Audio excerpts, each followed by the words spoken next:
पूरे देश में नीट और यूजीसी नेट एग्जाम में हुई गड़बड़ियों को लेकर बवाल मचा हुआ है और इन सबके बीच केंद्र सरकार ने बड़ा कदम उठाते हुए देश में एंटी पेपर लीक कानून यानी कि लो परीक्षा कानून 2024 लागू किया है। सरकार ने शुक्रवार देर रात इसका नोटिफिकेशन भी जारी किया है और इस कानून को लागू करने का मकसद प्रतियोगी परीक्षाओं में नकल और पेपर लीक जैसी गड़बड़ियों को रोकना है। आपको बता दें कि इससे पहले अलग से ऐसा कोई सख्त कानून नहीं था जिससे वो परीक्षाओं में गड़बड़ी से जुड़े क्राइम से निपटा जा सके और इस कानून के अंतर्गत कोई पेपर लीक करने या फिर आंसर शीट के साथ छेड़खानी करने का दोषी पाया जाता है तो उसे कम से कम 3 साल की सजा मिल सकती है और इस सजा को और कठोर करते हुए जुर्माने को 10 लाख रुपए और उसकी सजा को 5 साल तक बढ़ाया जा सकता है। वहीं परीक्षा के संचालन हेतु नियुक्त सर्विस प्रोवाइडर यदि दोषी पाया जाता है तो उस पर 1 करोड़ रुपए का जुर्माना लगाने का प्रावधान भी इस परीक्षा में है। आइए जानते हैं इन गतिविधियों जिनमें से किसी में दोषी पाए जाने पर 1 करोड़ तक का जुर्माना और 1 से लेकर 10 साल तक जेल की सजा हो सकती है। परीक्षा से पहले प्रश्न पत्र या फिर आंसर की लीक करना,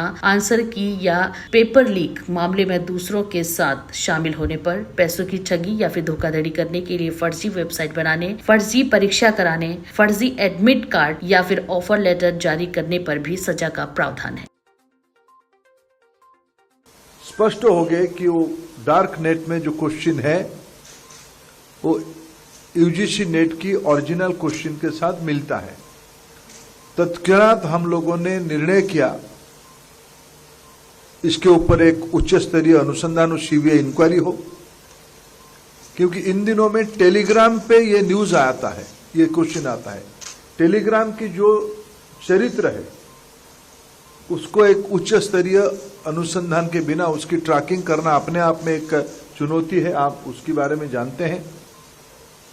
हमने तत्क्षणात निर्णय किया कि इस परीक्षा कॉम्प्रोमाइज हुई है, उसको स्थगित किया जाए और जल्द ही हमने उसी में भी कहा है कि जल्दी हम